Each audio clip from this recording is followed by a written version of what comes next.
Let me tell you the story of how I, 32M, found out the woman I loved, the woman I was ready to marry, the woman who told me I saved her from her past, was sleeping with not just one, but two people closest to me. And it didn't stop there. I met Clara, 35F, at a low point in both our lives. I had just lost my job in finance, and she was going through what she called a messy divorce. We met in group therapy of all places. Her voice was soft, but her presence filled the room. She told me she hadn't felt seen in years. I told her I didn't even feel human anymore. We clung to each other like survivors of the same wreck. Maybe we were. The first red flag? She moved in after 2 months. She said she had nowhere to go, that her ex was threatening to take her car, that she needed time to rebuild. I told myself, this is love, this is what love does. It wasn't long before she started helping me get my life together. She supported me emotionally, encouraged me when I took freelance gigs, and even helped redecorate my apartment. She baked, she cleaned, she gave me the illusion of peace I hadn't felt in years. But something was off. It started with small things. She got a second phone. For work, she said. I bought it for her. She changed her passwords and suddenly was very protective of her laptop. She said she was writing a novel. Then there were the late-night calls. Always in the bathroom, always whispered. My sister, she claimed. I wanted to believe her. Then came the weekend I went to visit my brother Nathan, 29M. Clara insisted she couldn't come, she had a migraine. That night, I accidentally left my iPad behind. I never used it, but it was connected to my Apple account. The next day, I saw a message pop up. Last night was incredible. You're way better than your brother. I froze. The sender? My best friend Liam. I didn't say anything at first. I went into a numb autopilot. My heart was screaming, but my brain refused to process what was happening. Clara was sleeping with Liam, my best friend since college. The guy who helped me move her stuff in, who toasted us at our 2-year anniversary party. I felt rage, I felt betrayal, I felt stupid. But what made it worse, when I finally confronted her, she didn't even cry. Instead, she twisted it. You ignored me for months when you were depressed. You don't make me feel desired anymore. And then the bombshell. And what about what happened with your brother? I didn't understand what she meant until she showed me the texts. Apparently, while I was out of town months ago, she and Nathan had met up for drinks. My brother, who once told me she was out of my league, had invited her over when she was lonely. She didn't just sleep with Liam. She had slept with Nathan first. I screamed. I broke a glass. I fell to my knees in the living room. I begged her to tell me it wasn't true. She just looked at me coldly and said, I was trying to see which of you was right for me. She said that, like we were on some sick episode of The Bachelor and I was just one of her contestants. It didn't stop there. When I told Liam I knew, he panicked. He begged me not to tell his fiancée Harper. He said he was drunk, that Clara seduced him, that she told him I was cheating and that she was getting revenge. Harper and I talked. She was devastated. But that's when things started unraveling fast. She had access to Liam's email. In it were receipts, flights, dinners, hotel stays. Clara was never divorced. She was still married to a man in New York named Stephen. All this time, she was using my money and Liam's credit cards to live this double or triple life. And when Harper called Stephen, he said he knew. He'd been trying to get Clara served for 6 months. She kept evading paperwork. She had another apartment downtown, paid for by Stephen's family's trust. She used me for emotional stability, Liam for sex and gifts, and Nathan for, I don't even know. Maybe just because she could. When I kicked her out, she didn't scream or cry. She just said, "You'll never find someone who loves you like I did." Then she smiled. That's when I realized she never loved me. She loved control. But the final twist? 3 weeks later, I found out Clara had filed a police report claiming I had abused her. She was trying to make it impossible for me to press charges for theft. I had to lawyer up. I had to defend myself against lies from a woman I once thought would be the mother of my children. Nathan cut off all contact. He was ashamed, or maybe just couldn't face me. Liam's fiancée left him. Liam tried to reach out. I blocked him. Clara disappeared. Last I heard, she was in Chicago, dating a surgeon. It's been 6 months. I'm trying to heal, trying to trust again. But every time I close my eyes, I hear her saying, "You'll never find someone who loves you like I did." And maybe that's a good thing. Because what she called love was manipulation, betrayal, and destruction disguised as comfort. I don't know what I did to deserve that kind of storm, but I'm starting to realize it wasn't about me at all. It was about her chaos, and how I got caught in the path of it. Since we started dating, she always been friendly to other guys, and after we became official, I complained about to her, and she responded to me, "She always been like this, and you can't change it."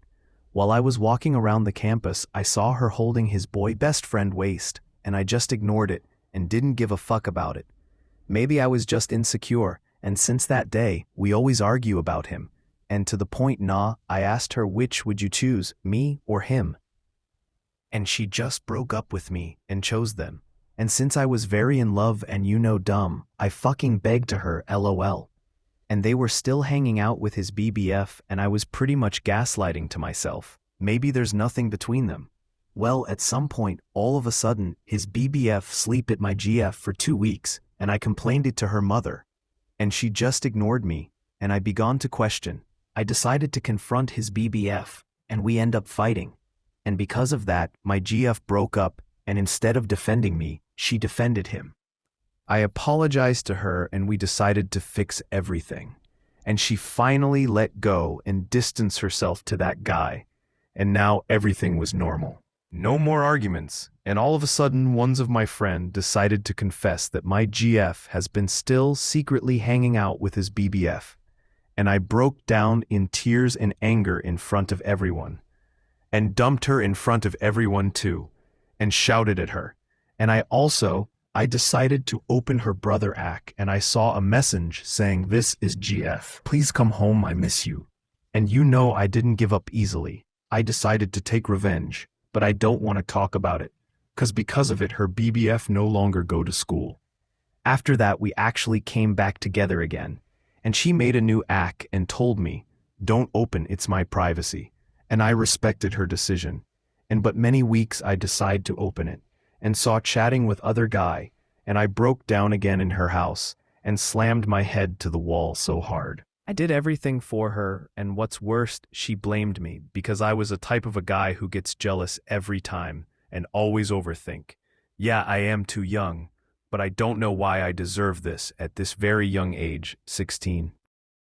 If someone told me 3 years ago that I'd be crying in a parking lot outside a gas station, staring at my drained bank account, while my fiancé smiled in an Instagram story from a tropical villa, I would have laughed in their face. But here we are.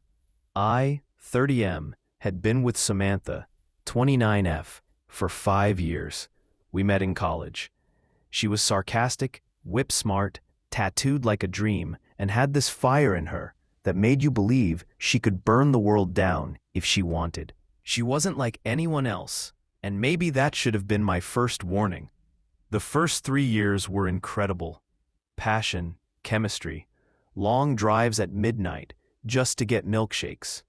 The kind of love that makes you write poems and delete them because they sound insane when you're sober. But things started shifting after we moved in together. At first, it was subtle. She started going out more, saying she needed space. Fair, everyone does. Then came the locked phone. Then the late-night texts from someone saved as Lana Yoga. Spoiler: she doesn't do yoga. But I was a love-blind idiot, brushing red flags under the rug like I was cleaning a crime scene. The big drop came when she said she wanted to start a business. A clothing brand, actually. I loved the idea. I believed in her. I'd just come into an inheritance of $20,000 from my grandmother, and I gave her $18,000 of it to help fund this dream. Why didn't I keep more?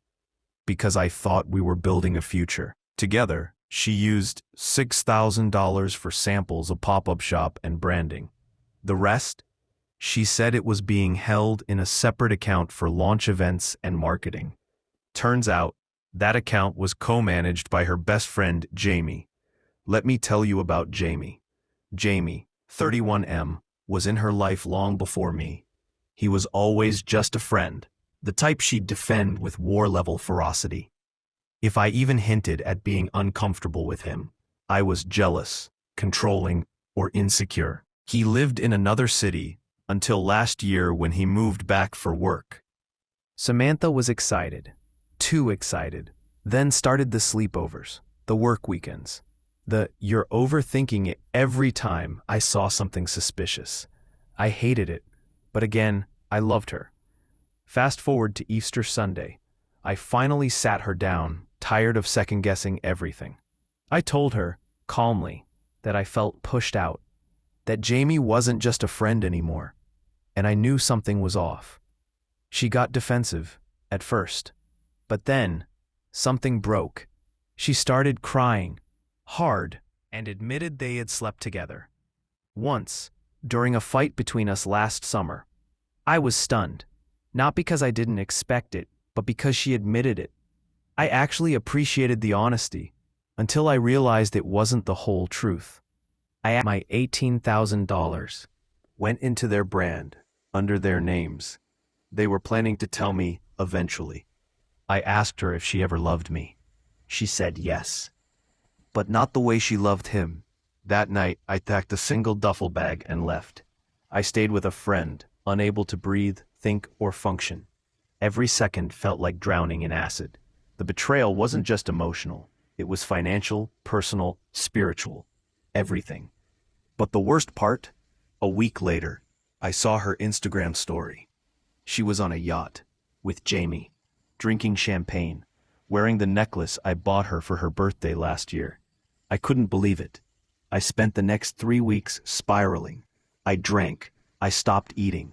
I cried in places men aren't supposed to cry in, like the urinal at a gas station, or the frozen food aisle at Trader Joe's. I didn't tell my family because I didn't want them to know how stupid I'd been. But then I found the receipts. Actual receipts, on a shared Google Drive I'd forgotten about. They outlined expenses from the business account, hotel stays, jewelry, dinners at 5-star restaurants, trips, clothes. Not a single charge for marketing or business-related anything. It wasn't a brand. It was a scam. Jamie and Samantha used my money to fund their secret affair. I confronted her one last time. She laughed. You're not getting the money back, she said. We didn't force you. You gave it willingly. I was numb. I felt like I was falling through my own body. But here's the thing. I had the receipts, the bank transfers, the messages, her voice notes thanking me for the investment. So I got a lawyer. Turns out, because the funds were given for a business that never legally existed, and the name wasn't registered, and because I have proof of intent, there's a strong case for fraud. So yeah, I filed. Sitting alone in my car, gripping the steering wheel, trying to decide if I'm about to make the biggest mistake of my life, or if I'm finally facing the truth. My name is Kate, and I'm 32. I've been married to my husband, Jack, for almost 6 years now. We've had our share of ups and downs, but I thought we were solid. Until the day I discovered the truth. Everything I thought I knew about our life together was a lie. Jack and I met when I was 26. He was everything I thought I wanted in a man. Successful, charming, funny. He had a way of making me feel like I was the only one in the room. It wasn't long before we were living together, then engaged. We had our fair share of arguments, of course. No relationship is perfect. But we worked through them. At least I thought we did. Our marriage was always normal. Or so I thought. We didn't have any crazy secrets. At least that's what I believed.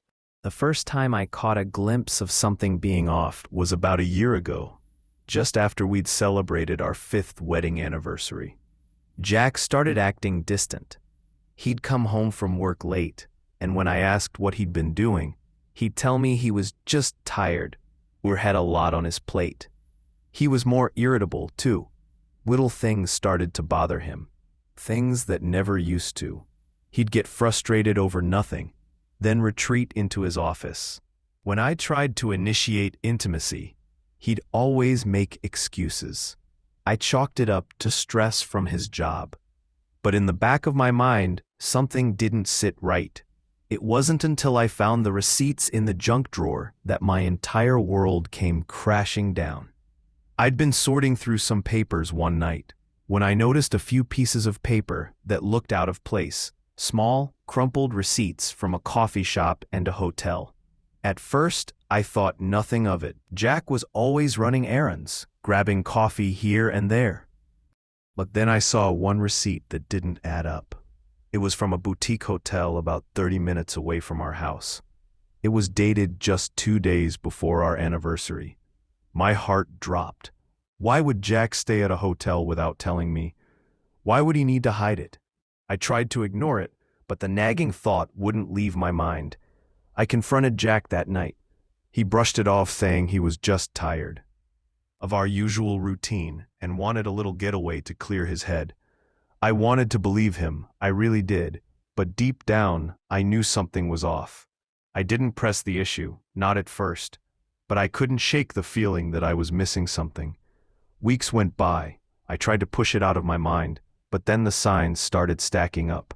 One night, I noticed Jack's phone had a notification from a dating app that was still open when he left the room. I knew I shouldn't have. But curiosity got the better of me. I grabbed his phone and unlocked it with the code he always used. My heart pounded as I scrolled through the messages. I found dozens of messages from different women, some flirty, some downright inappropriate.